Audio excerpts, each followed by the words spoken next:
The black ship moved through empty space like a shadow among the stars. It was called the Nightfall, and it belonged to the Zephyrian Confederation. The ship was so dark that even powerful telescopes could not see it. Inside the ship, alien beings worked at glowing control panels. Commander Vextar stood on the bridge of his ship. His blue skin was covered in small scales that caught the light from the computers around him. His large yellow eyes watched the screens that showed the solar system ahead. This was his first time seeing the star system that the humans called home.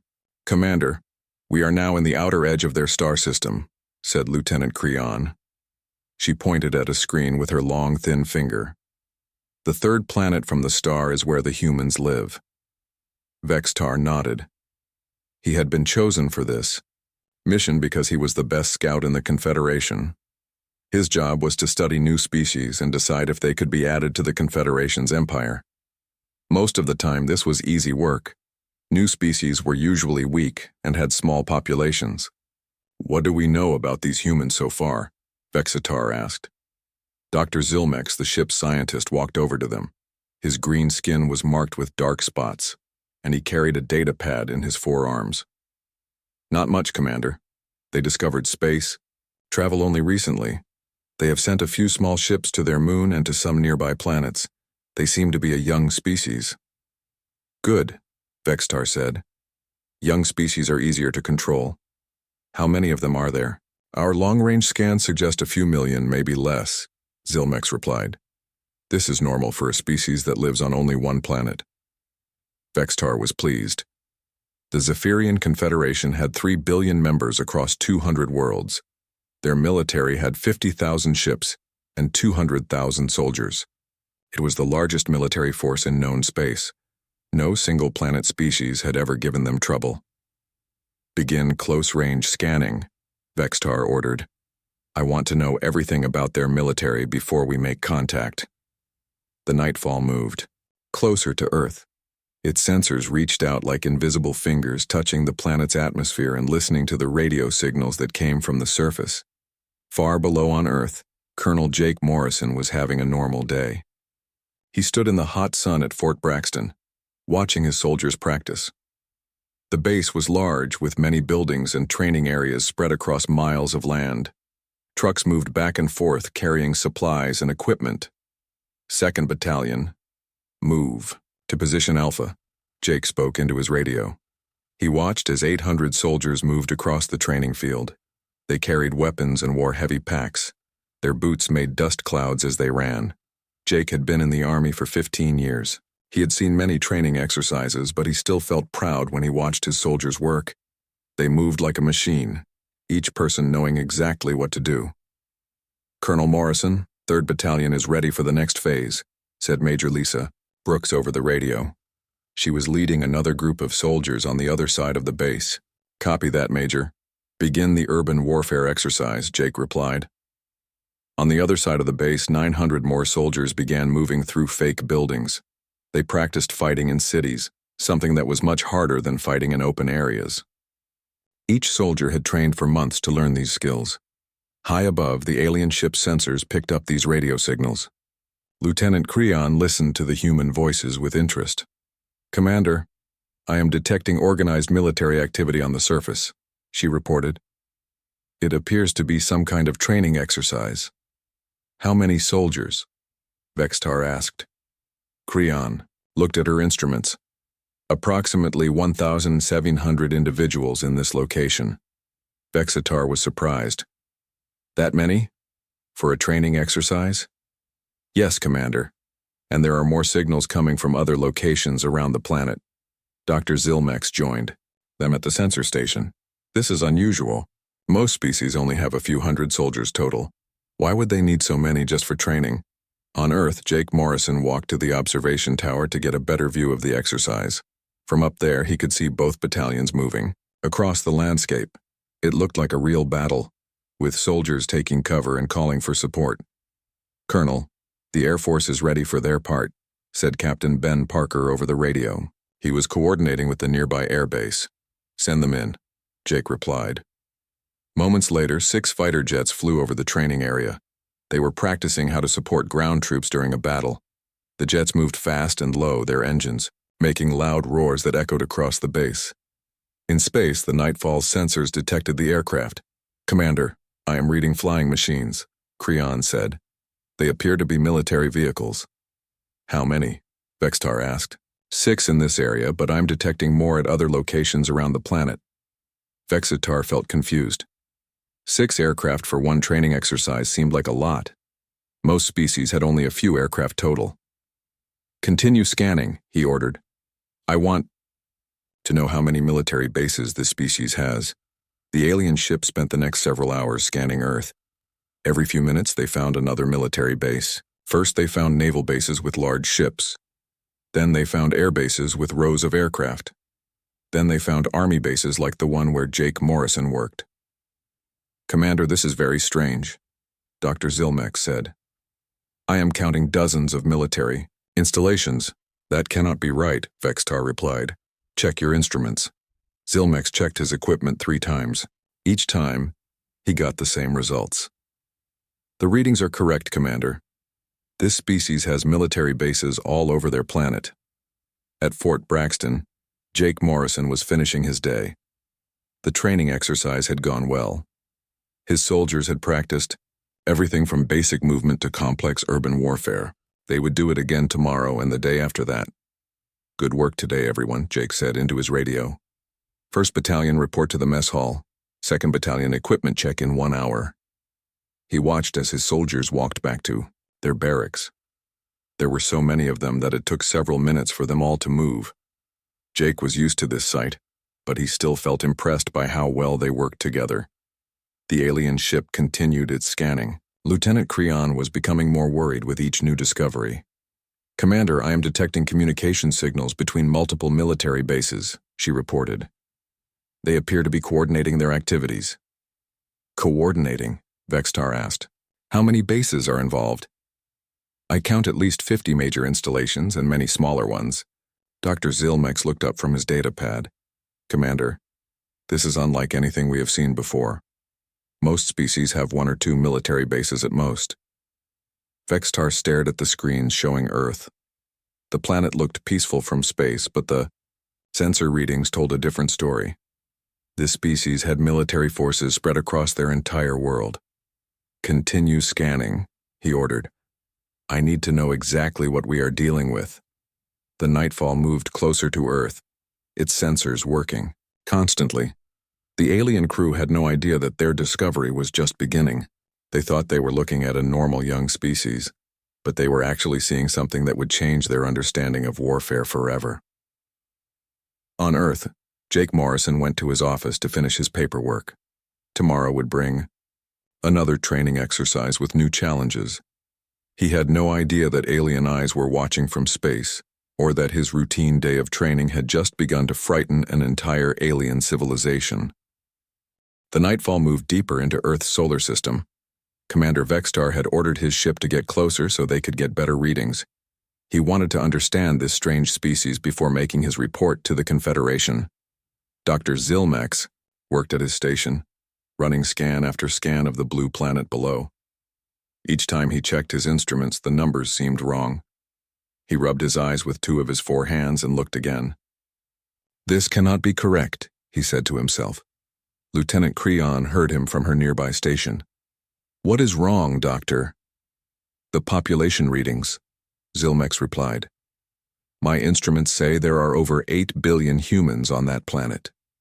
Creon's yellow eyes grew wide. 8 billion? That is impossible. No planet can support that many people." "That is what I thought," Zilmex said. "But I have checked my equipment 5 times. The readings are always the same." Commander Vextar walked over to them. "What are you 2 discussing?" "Sir, Dr. Zilmex believes there are 8 billion humans on the planet," Creon explained. Vexitar laughed. "Your instruments must be broken, Doctor. The largest population we have ever found was 500 million on the Krex homeworld. 8 billion is not possible." "That is what I thought too, Commander," Zilmex said. "But look at these readings." He showed Vexitar the data on his screen. The numbers were clear. Cities covered large parts of the planet's surface. Roads connected thousands of settlements. Lights could be seen across entire continents during the planet's night cycle. Vexitar stared at the screen for a long time. Run the scan again. Use different sensors. On Earth, General Lisa Carter was having a busy morning. She stood in the command center at Peterson Air Force Base, looking at maps that covered an entire wall. The maps showed military units from 12 different countries. "General, the European forces are in position," said Colonel Steve Mitchell. He pointed to markers on the map that showed where soldiers were located. "Good," Lisa replied. "What about the Asian Pacific units?" "Australian forces landed 2 hours ago," said Major Amy Richardson. "Japanese and South Korean units are moving to their positions now." General Carter was coordinating the largest joint military exercise in 5 years. Soldiers from America, Britain, France, Germany, Australia, Japan, South Korea, Canada, Italy, Spain, Poland, and Turkey were all working together.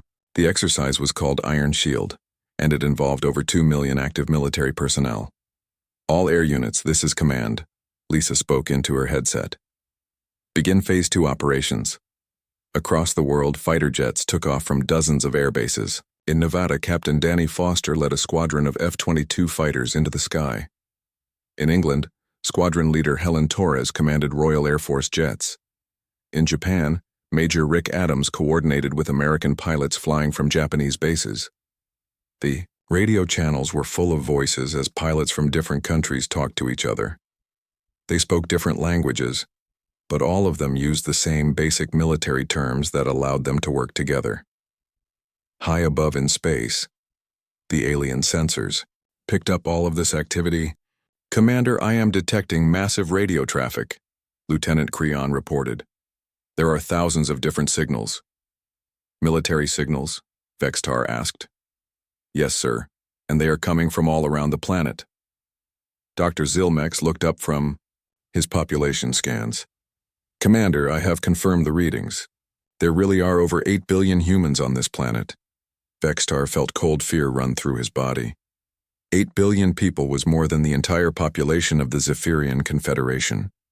How could one planet hold so many people? "That is still not the strangest part," Zilmex continued. "I am detecting coordinated military activity on 6 different continents." "6 continents?" Vextar asked. "Yes, Commander, and the level of coordination is unlike anything we have seen. These humans are working together across vast distances." On Earth, General Carter watched as her exercise continued. On her screens, she could see military units moving across Europe, Asia, North America, and Australia. Ships were moving in the Atlantic and Pacific Oceans. Aircraft were flying across multiple time zones. "General, the naval component is ready," reported Admiral Ben Parker from his ship in the Mediterranean. "See, we have 47 vessels in position." "Copy that, Admiral," Lisa replied. "Begin the amphibious landing exercise." Hundreds of miles away, Colonel Patricia Davis watched as soldiers loaded onto transport ships. These soldiers would practice landing on beaches, just like real invasions in wartime. The ships were huge, each one carrying hundreds of soldiers and their equipment. "Transport 1, you are cleared for departure," Patricia spoke into her radio. The alien scouts watched all of this with growing horror. "Commander, I am counting over 200 large ships involved in this exercise," Creon reported. 200 ships? Vexter asked. "Are you certain?"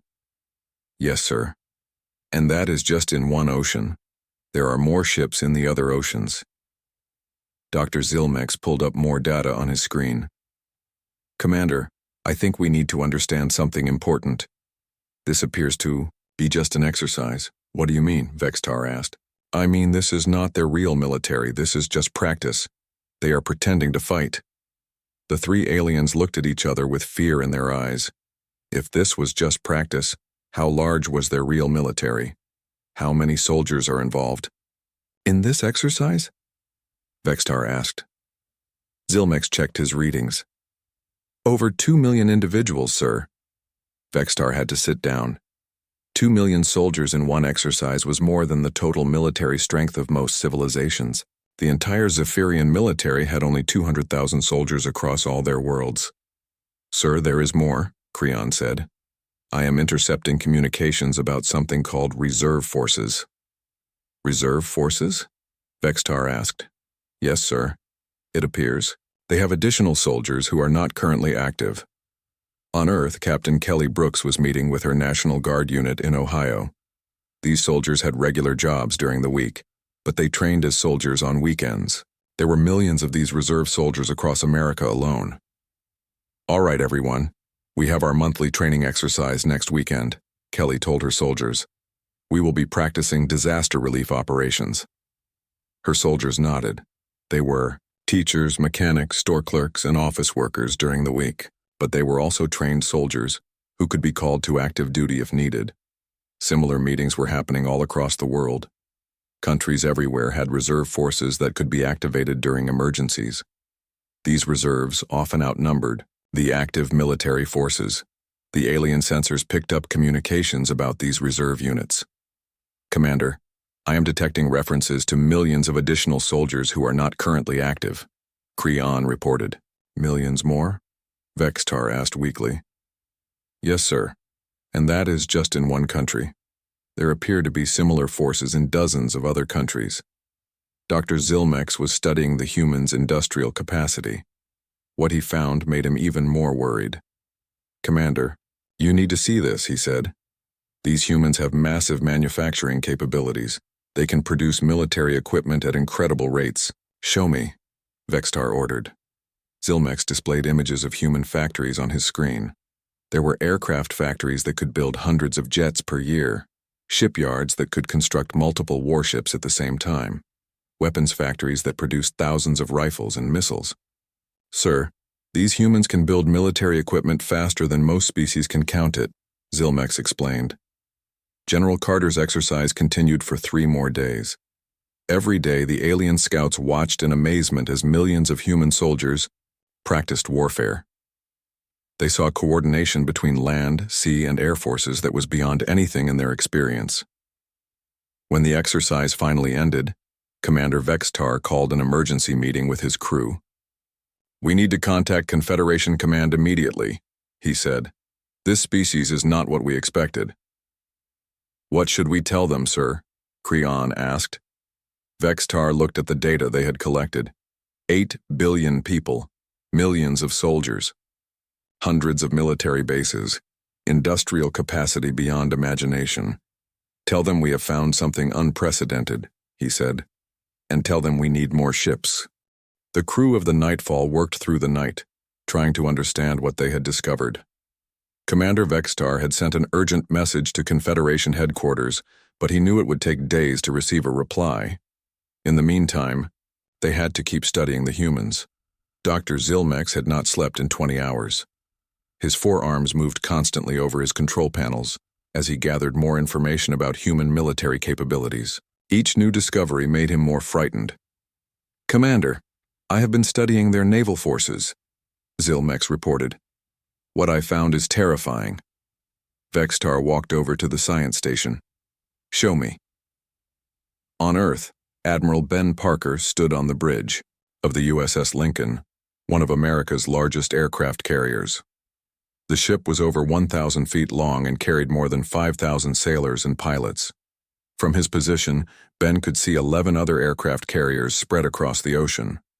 Admiral Task Force 7 is in position, reported Captain Amy Richardson from another carrier. Copy that, Captain, Ben replied. Begin flight operations. On the deck of Ben's carrier, dozens of fighter jets prepared for takeoff. Each jet was loaded with weapons and fuel. The pilots had trained for years to learn how to take off and land on the moving ship. Launch aircraft, Ben ordered. One by one, the jets shot forward from the deck, using steam catapults to reach flying speed in just seconds. Within minutes, 24 jets were climbing into the sky.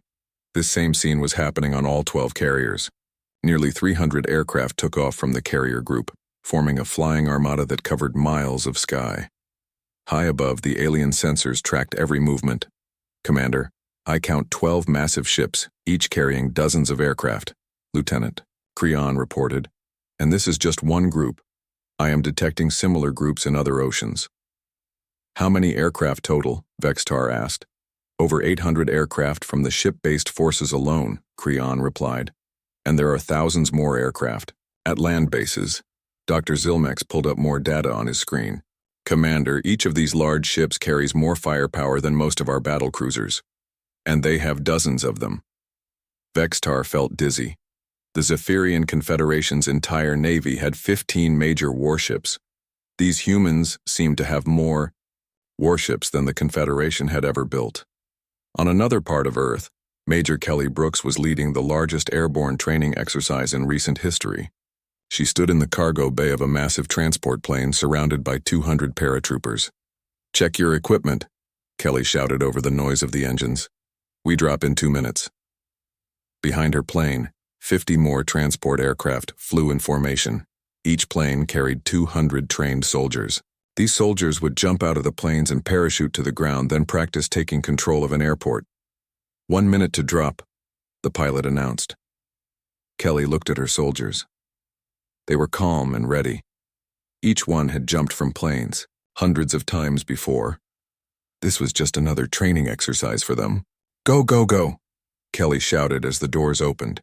The soldiers jumped out of the planes one after another. Within minutes, over 10,000 paratroopers were falling through the sky. Their parachutes opened like flowers, covering the landscape below. Chatter, alien sensors detected this massive movement. "Commander, I am reading over 10,000 individual humans falling from aircraft," Creon reported in amazement. "Falling?" Vextar asked. "Yes, sir. They appear to be using some kind of fabric wings to control their descent." Dr. Zilmex studied the readings. "They are dropping soldiers behind enemy lines. This is a very advanced military tactic." "How many aircraft were involved?" Vextar asked. 50 large transport planes, Creon replied. Each one carried 200 soldiers. Vextar did the math in his head. 50 planes times 200 soldiers equaled 10,000 soldiers in one operation. The entire Zephyrian army had only 8,000 soldiers on their homeworld. Meanwhile, Colonel Steve Mitchell was coordinating ground forces for the same exercise. He commanded an armored division that included 300 tanks and 500 other military vehicles. The division had 15,000 soldiers organized into different specialized units. "First Brigade, advanced to Checkpoint Alpha," Steve spoke into his radio. 100 tanks moved forward across the training area. Each tank weighed 70 tons and could destroy buildings with its main gun. The tanks moved in perfect formation, their crews communicating constantly. "Second Brigade, provide covering fire," Steve ordered.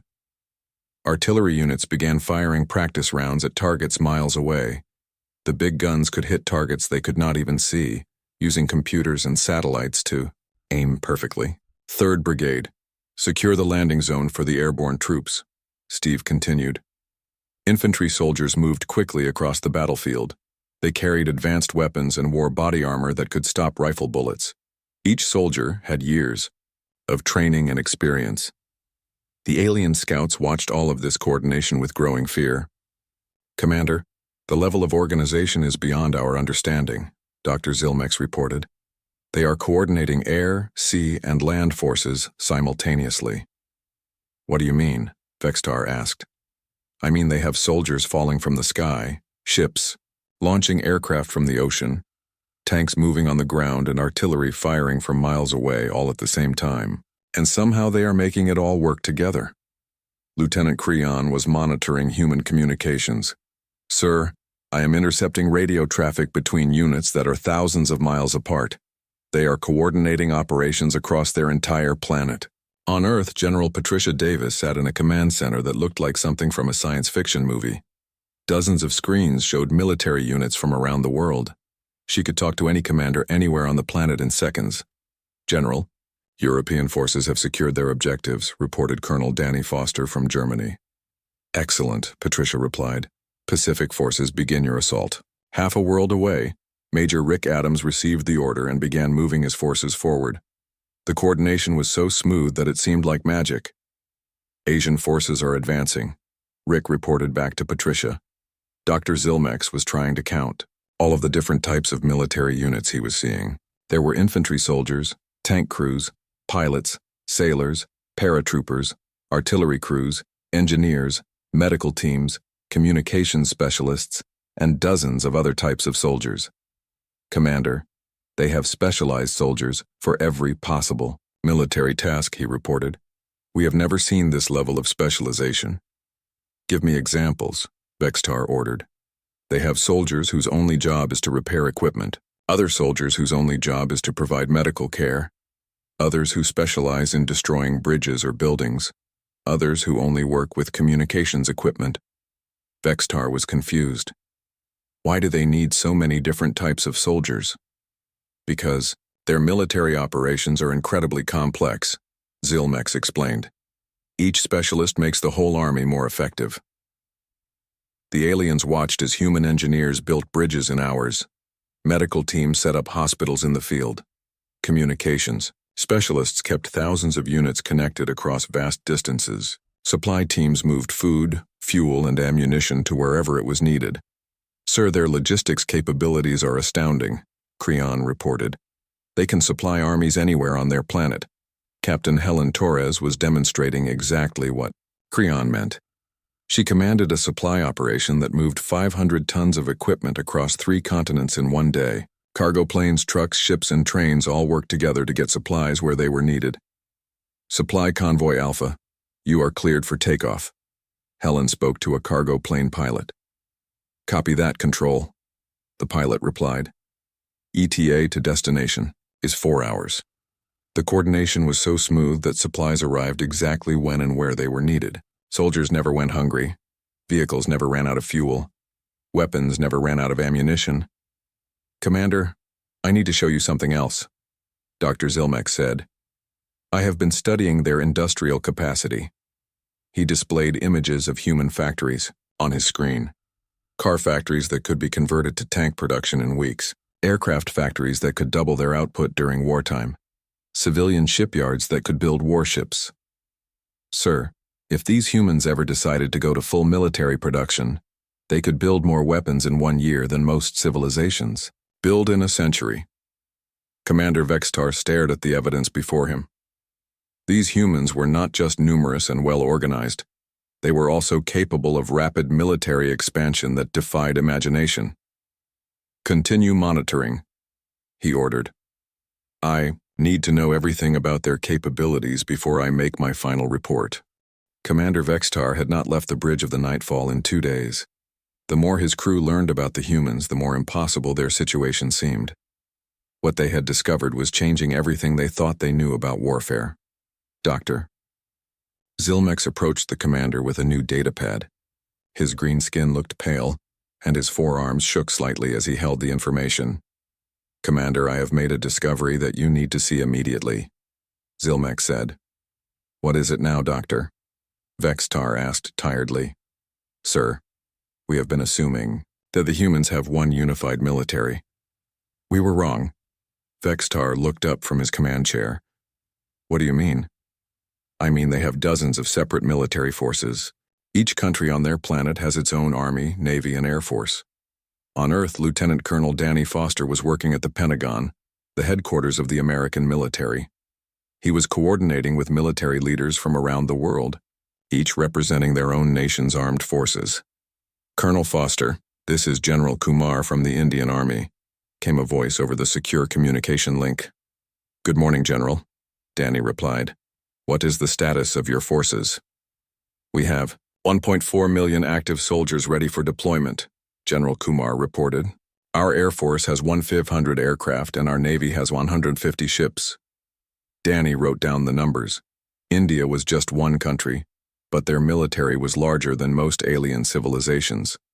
And there were over 190 other countries on Earth. Thank you. General, Danny said. Colonel Chen from China, please report your status. We have 2.3 million active soldiers, reported Colonel Chen. Our Air Force has 2,800 aircraft, and our Navy has 250 ships. Danny continued taking reports from military leaders around the world. Russia reported 1.2 million soldiers.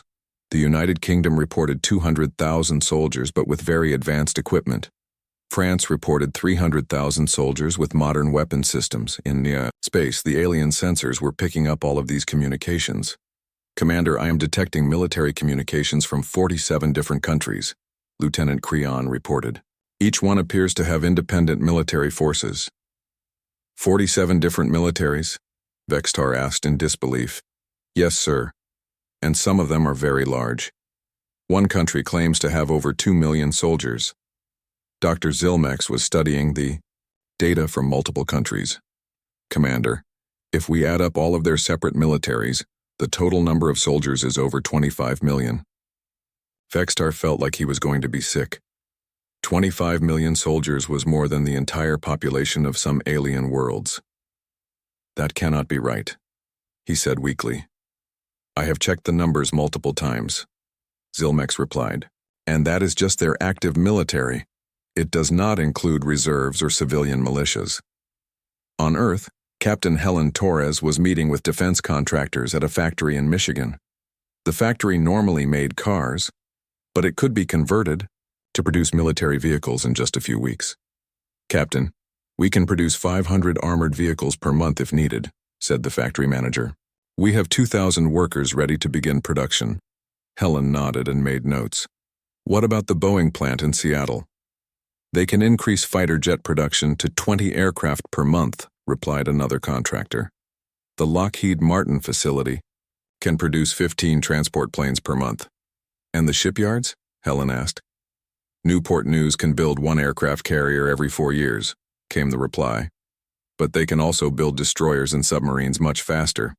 Helen was documenting America's ability to rapidly increase military production during wartime. Every major industrial country had similar capabilities. The alien sensors detected activity at thousands of factories around the world. Commander, I am reading massive industrial capacity on this planet, Dr. Zilmex reported. They have factories that can be converted to military production in weeks. How many factories? Vextar asked. Tens of thousands, sir. They could increase their military production by 1,000% if they wanted to. Lieutenant Creon was monitoring human news broadcasts. She had learned to understand their languages using the ship's translation computers. Commander, I am hearing discussions about something called total war, she reported. Total war? Vextar asked. Yes, sir. It appears to be a concept where they mobilize their entire population for warfare. On Earth, Professor Rick Adams was teaching a military history class at West Point. He was explaining to future Army officers how countries had mobilized during past world wars. During World War II, the United States had 16 million people in military service, Rick explained to his students. The Soviet Union had 35 million. Germany had 18 million. These numbers represented huge portions of their populations. One student raised her hand. Professor, how were they able to equip so many soldiers? Excellent question, Rick replied. They converted their entire economies to military production. Car factories built tanks. Clothing factories made uniforms. Food companies produced military rations. Everything was focused on supporting the war effort. Rick showed his students pictures of factories during wartime. General Motors produced 119,000 aircraft engines. Ford built 57,000 aircraft. Chrysler manufactured 25,000 tanks. The industrial capacity was incredible. The alien sensors picked up this educational broadcast. Commander, they are discussing historical mobilization of over 35 million soldiers by a single country, Creon reported with terror in her voice. 35 million? Vexitar whispered. Yes, sir. And they are talking about it as if it was normal. Dr. Zilmex was studying human history through their computer networks. What he found was terrifying. Commander, I have been researching their past conflicts, he said. They have repeatedly mobilized armies larger than our entire civilization. Show me, Vextar ordered. Zilmex displayed historical data on his screen. World War I involved 70 million soldiers from multiple countries. World War II involved over 100 million soldiers worldwide. 100 million soldiers? Vextar could barely speak. Yes, sir. And they supported these massive armies for years. They produced millions of weapons, thousands of aircraft, and hundreds of ships. On Earth, Major Patricia Davis was giving a briefing to defense officials about current military capabilities. She stood in front of a large screen showing global military statistics. Ladies and gentlemen, the current worldwide military personnel stands at approximately 70 million active and reserve soldiers, Patricia reported. This includes 25 million active duty and 45 million reserves. The officials in the room listened calmly.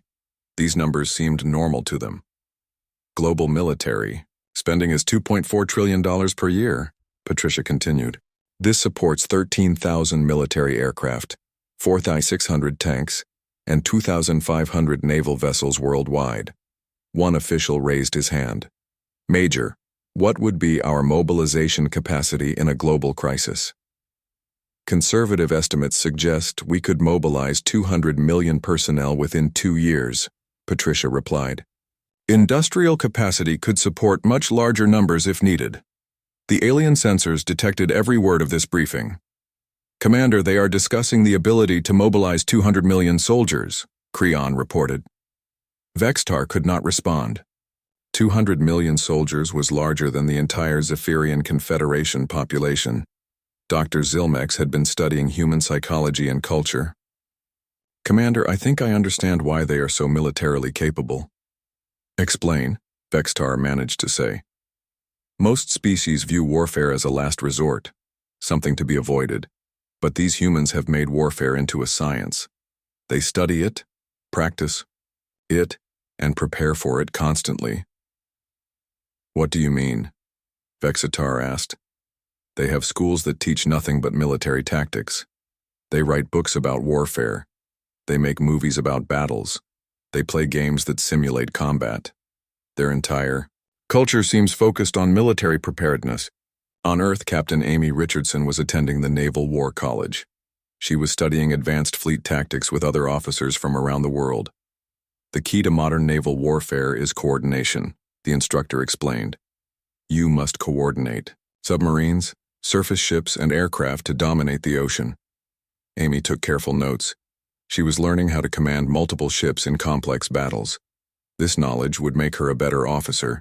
Similar schools existed for every branch of the military. Officers studied for years to learn how to command large forces effectively. Commander, they have institutions dedicated to teaching warfare, Dr. Zilmex reported.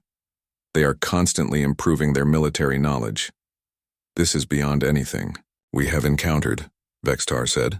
How do we fight an enemy that has spent centuries perfecting warfare?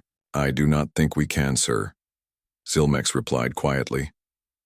Lieutenant Creon was monitoring communications from human military bases around the world. Commander, I am detecting discussions about planetary defense protocols. Planetary defense? Vextar asked. Yes, sir. They appear to have contingency plans for defending against invasion from space. Vextar felt his blood turn cold. These humans had already considered the possibility of alien attack and had made plans to defend themselves. What kind of plans? He asked.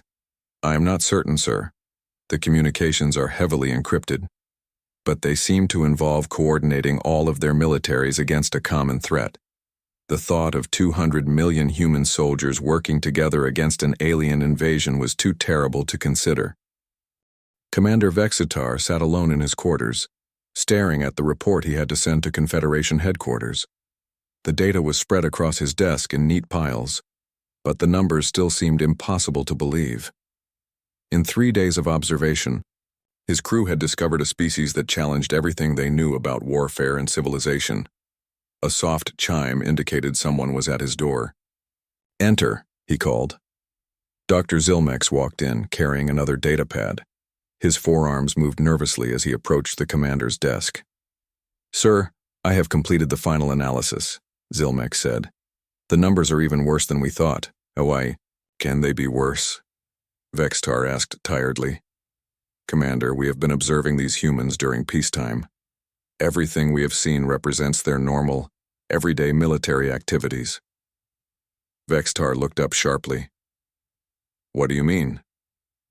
I mean, they are not at war with anyone right now. This is what their military looks like when they are relaxed and unprepared. On Earth, General Patricia Davis was conducting her morning briefing at the Pentagon.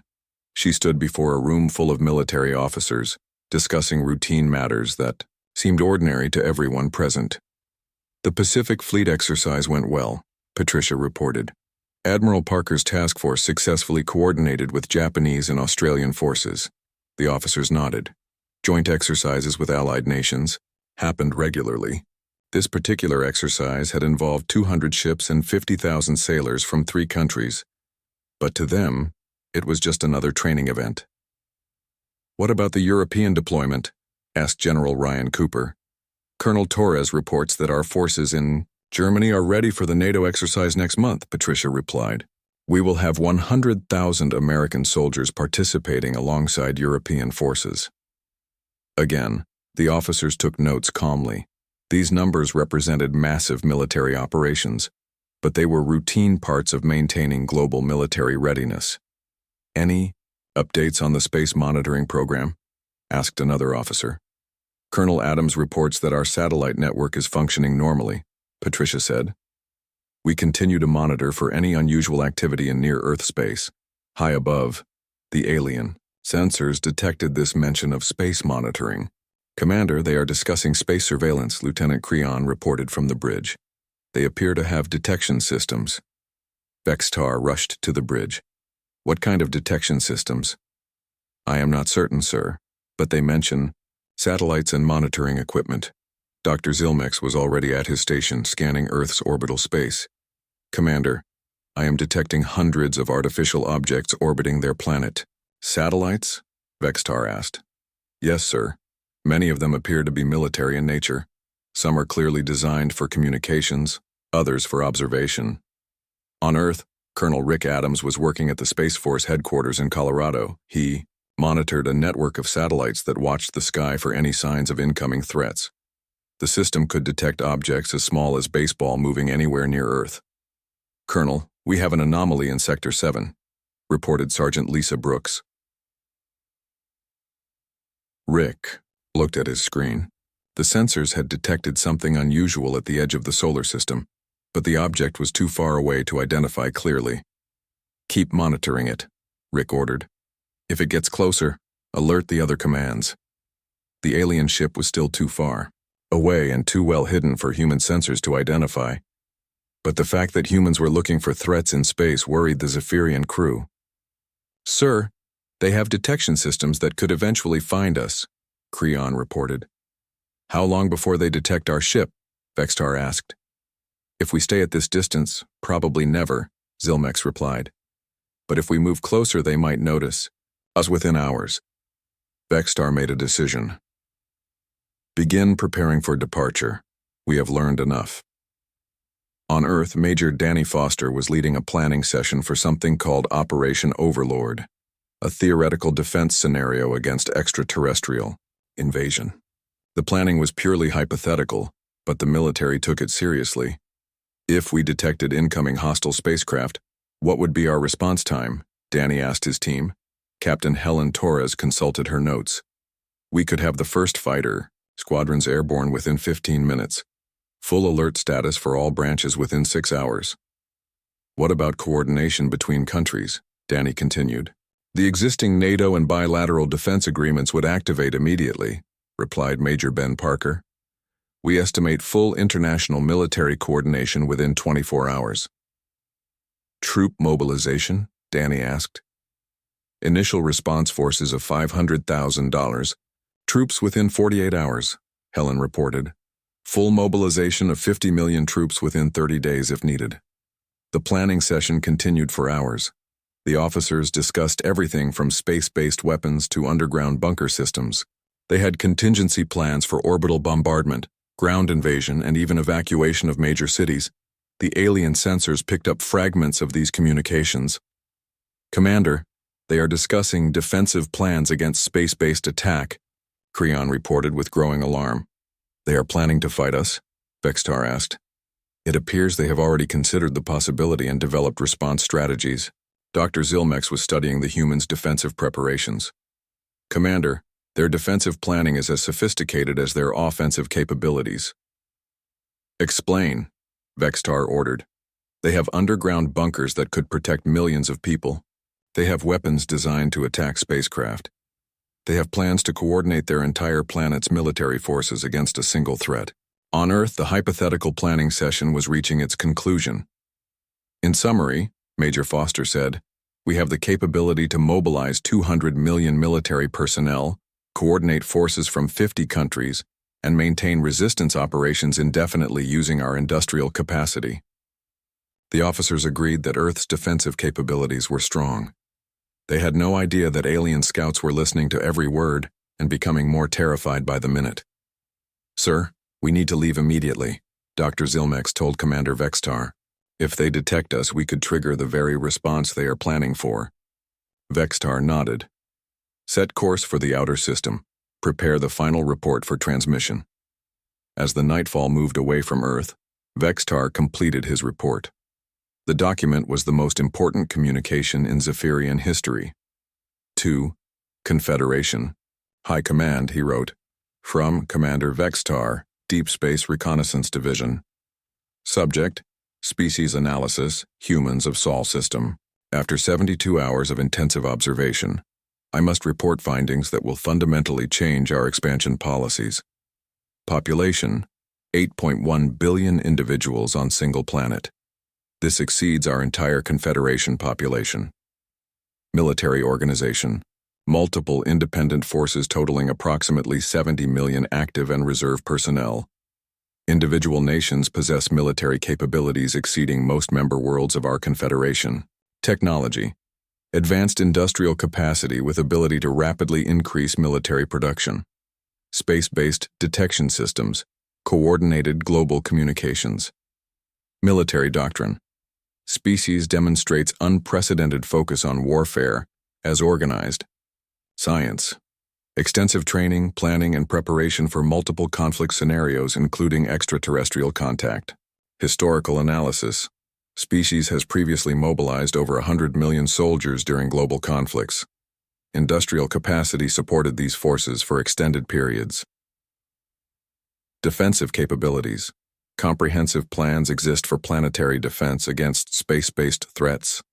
Coordination protocols allow rapid integration of all military forces. Assessment: this species represents military capability beyond anything in Confederation records. Their peacetime military strength exceeds our maximum war mobilization by factor of 10. Recommendation: immediate classification of Sol System as prohibited contact zone. No Confederation vessel should approach within 100 light-years of human space. Threat level: absolute. Species demonstrates capability to resist and potentially defeat full Confederation military response. Additional note: humans appear to view warfare as normal part of existence. They prepare for conflicts that may never occur and maintain military readiness as standard practice. This represents fundamental difference from all known species. Personal assessment: we are fortunate they have not yet achieved interstellar travel. When they do, they will likely become dominant military force in galaxy. End report. Vextar transmitted the report and leaned back in his chair. In 3 days, his understanding of the universe had completely changed. Lieutenant Creon entered his quarters. "Commander, we are clear of their detection range." "Good," Vextar replied. "Set course for home, maximum speed." "Sir, what do you think the Confederation will do with your report?" Vextar looked out at the stars. "I think they will do exactly what I recommended. They will mark this system as forbidden and hope the humans never find us. And if the humans do achieve interstellar travel, then the galaxy will belong to them," Vextar said quietly, "and the rest of us will hope they are merciful." On Earth, Colonel Jake Morrison finished another routine training exercise at Fort Braxton. His soldiers performed well, just as they had every day for years. He had no idea that his normal training routine had just convinced an entire alien empire to avoid contact with humanity forever.